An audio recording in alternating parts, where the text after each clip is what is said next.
से कर्ण ने एक तेज ब्लेड लिया और उसके शरीर से कवच और उसके कानों से कुंडल काट दिया।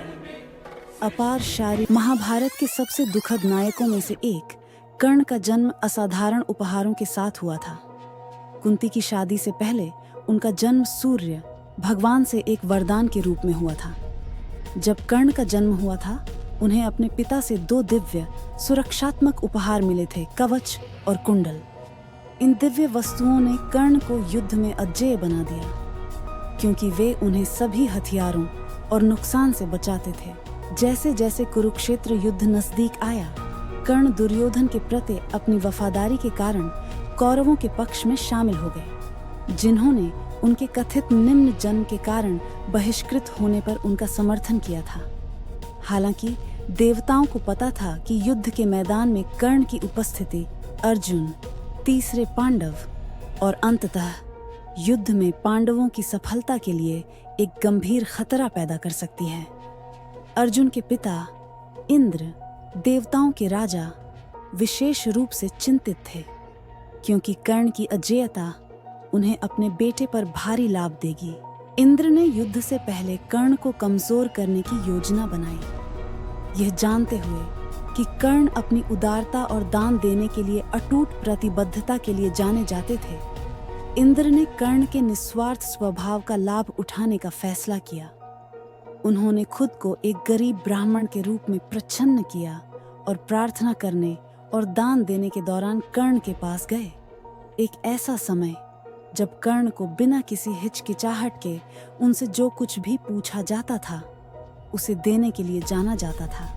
एक दिन जैसे ही कर्ण अपने दैनिक अनुष्ठान कर रहे थे, एक गरीब ब्राह्मण के रूप में इंद्र उनके पास आए। ब्राह्मण ने कर्ण से कवच और कुंडल मांगा, यह जानते हुए कि इन दिव्य उपहारों के बिना कर्ण अपनी अजेयता खो देगा। कर्ण ब्राह्मण को कोई साधारण व्यक्ति के रूप में नहीं पहचानते थे, लेकिन उन्हें भेष बदलकर भगवान होने का संदेह करते थे, फिर भी संकोच नहीं करते थे। वह पूरी तरह से जानते थे कि अपना कवच और कुंडल देने का मतलब युद्ध में निश्चित मृत्यु होगा।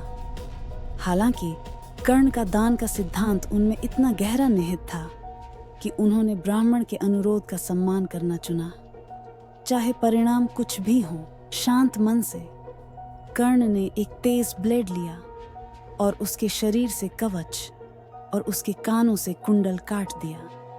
अपार शारीरिक पीड़ा के बावजूद उन्होंने ब्राह्मण के अनुरोध को पूरा करते हुए दिव्य कवच और झुमके इंद्र को सौंप दिए। इंद्र कर्ण की अद्वितीय उदारता से प्रभावित होकर उनके वास्तविक रूप को प्रकट किया और कर्ण के कार्य की निस्वार्थता को स्वीकार किया।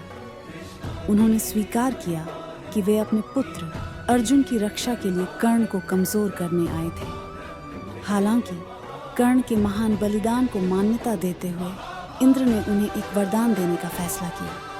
कर्ण, जिसने पहले ही अपनी सबसे बड़ी सुरक्षा दे दी थी, ने इंद्र के दिव्य हथियार वासवी शक्ति, एक शक्तिशाली भाला जो किसी भी प्रतिद्वंद्वी को मार सकता था, की मांग की। इंद्र ने कर्ण को वरदान दिया, लेकिन चेतावनी दी कि भाला का उपयोग केवल एक बार किया जा सकता है, जिसके बाद यह इंद्र के पास वापस आ जाएगा और फिर कभी उपलब्ध नहीं होगा। हालांकि कर्ण ने वरदान स्वीकार कर लिया था, लेकिन वह जानता था कि उसके कवच और कुंडल के बिना उसकी अजेयता समाप्त हो गई थी।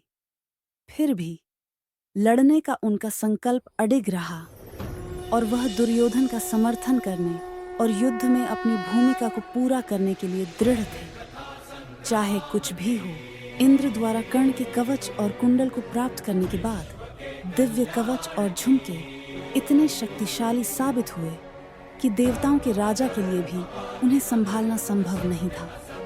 जब उन्होंने उन्हें अपने दिव्य रथ में वापस इंद्रलोक ले जाने की कोशिश की, तो कवच और कुंडल के भारी वजन के कारण रथ के पहिए जमीन में डूब गए। इस तरह की शक्तिशाली कलाकृतियों को स्वर्ग में लाने के खतरे को महसूस करते हुए इंद्र ने उन्हें पृथ्वी पर छिपाने का फैसला किया। किंवदंती के अनुसार उन्होंने छत्तीसगढ़ के बीजापुर में एक गुप्त पहाड़ में कवच और कुंडल को छुपाया जहां यह माना जाता है कि वे आज भी छिपे हुए हैं।